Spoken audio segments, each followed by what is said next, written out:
Hey, brother. Okay, you didn't learn anything at that college in Austin. It's West Point. That's really what raises the eyebrow.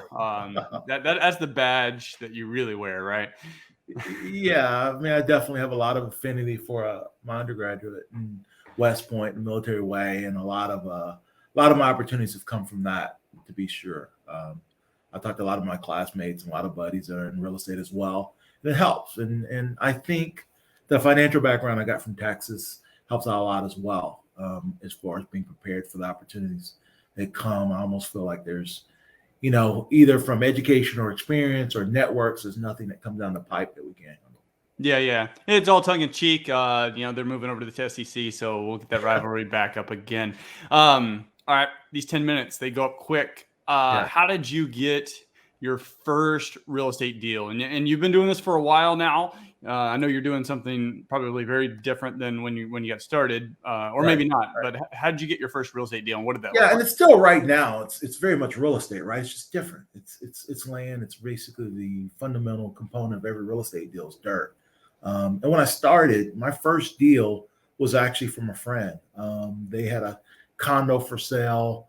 I jumped in. Did a short sale. I did that. I did the creative title stuff, and I helped basically purchase that deal, dealt with the lender, then turned around and sold it on the market. What So year that's was how. that? Do you Ooh, recall? that was 2012. So I think I 2012. started Okay.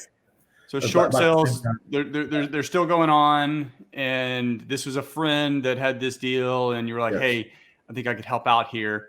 Yeah. What made you even interested in doing that deal? Well, the kind of the interesting thing is, and one of the things I learned is, dealing with friends can be challenging, but when someone says they have a problem, we get paid to solve problems, right? So the one thing I learned is when someone says they have a problem, jump in and then just figure it out. I mean, a lot of things on the wholesaling side is dealing with title issues, is dealing with lenders. That's changed a lot in this environment, but the problems are still the same, right? It's creative title issues. It's figuring out how to sell maybe on the land side a large parcel in different sizes that someone else can't envision. So that aspect of the business, I think, is pretty consistent. So a short sale is your first deal. Like short sales, like if you don't know what they are, it's basically you're trying to get the bank to accept less than what is actually owed, and you're probably doing that because either it's not really worth that anymore, which was the case in a lot of Yes. 2012, that time period, or it's just trashed out, needs a ton of work. Yeah. Therefore, it's still less than what's owed. What was the specific case here, and then what did you end up doing with it once you got that deal through? So that was a condo. I bought it for 24,000. Wow, Right. So I dealt with the bank. Yeah, back in the days we could buy condos for 24,000. yeah, So I bought it for 24,000. I turned around and sold that for 39,000. So it was roughly, $15,000 return on my first deal. And what it was that like a really double did, close, or did you actually hard close on it? actually, I hard closed it and then turned around and sold it. So slightly less once you figure in closing costs. Okay.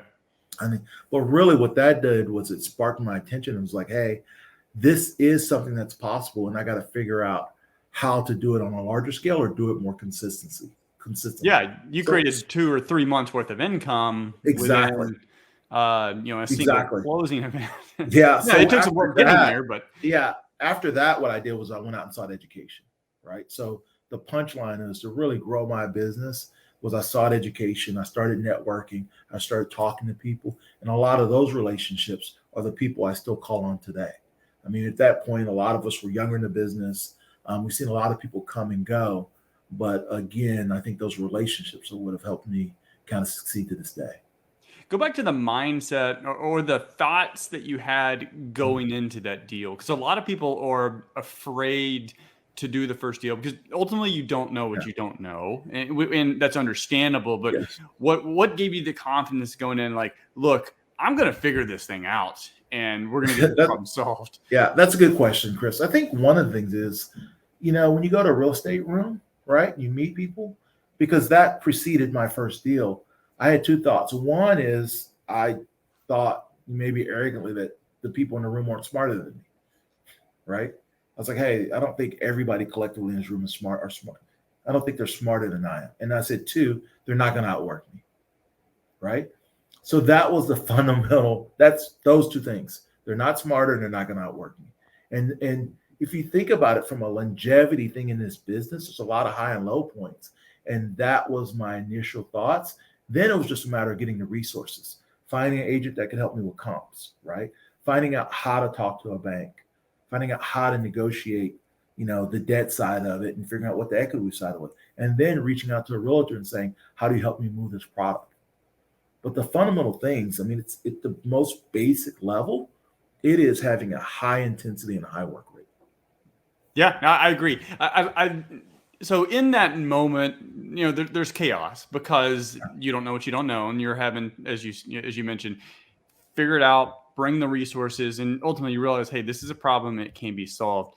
I like how Jocko Willink in a podcast a long time ago, so former Navy SEAL, leadership coach, and educator now, but he talked about training SEALs, which in combat, and I'm sure you can relate to this, at least in high stress environments, you have to, as a leader, extract yourself out of the trenches, because in the trenches, like, it's a mess. Right. But if you can extract yourself out and get that full campaign, full picture view of the situation, then you can actually make forward progress, make decisions that help you get from point A to B to C to D. Because ultimately, when someone comes to you with a problem and they discuss, they tell you all the details, it's a lot easier to solve.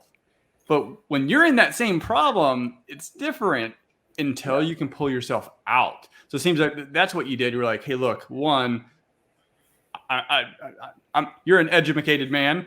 You can figure it out. And then two, what I don't know, I'm going to get the resources because this is a problem. It can be solved.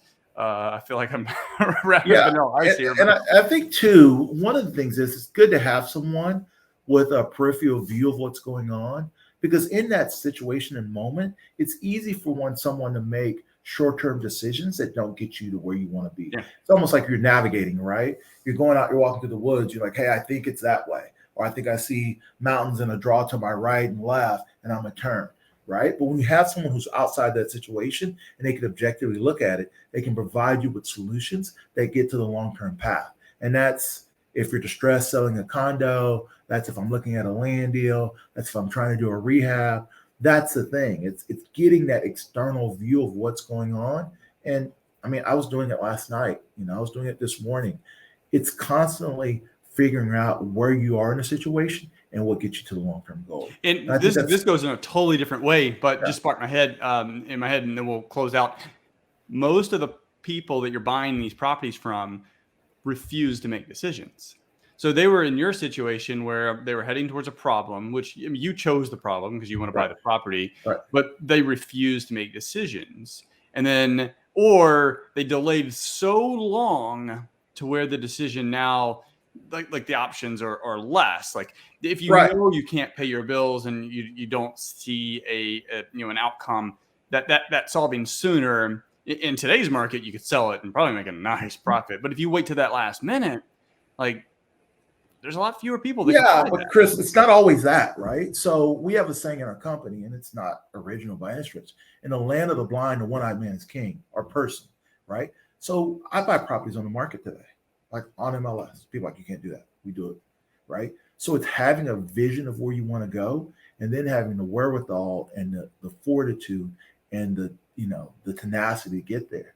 And so it's not always the stress. I mean, there's guys that buy stuff that do development and a lot of other things. The so land I think from the house mentality, it's like we always got to beat somebody up or whatever. That's not it. It's just having a vision of where, like you have a vision of where you want to take your company and knowing that path. And it's not always distressed. It's not always wholesale. It's not always rehabbing. It's just having a vision and getting there and being consistent. And I think that is what the thing that transcends styles or transcends markets. All right. Last 30 seconds here. You're doing your business has evolved. Share what you're doing now and how folks can reach out to you. Sure. We do land development. So primarily rural land development. So we buy, our mission is to make sure that everybody that wants land and has a job can afford it. So we do typically 5 to 10 acre tracts. You can find me in On Facebook, Instagram, our company's called Landkey, and we sell cash via agents and we seller finance as well. So that's what we do, and we're pretty passionate about our mission.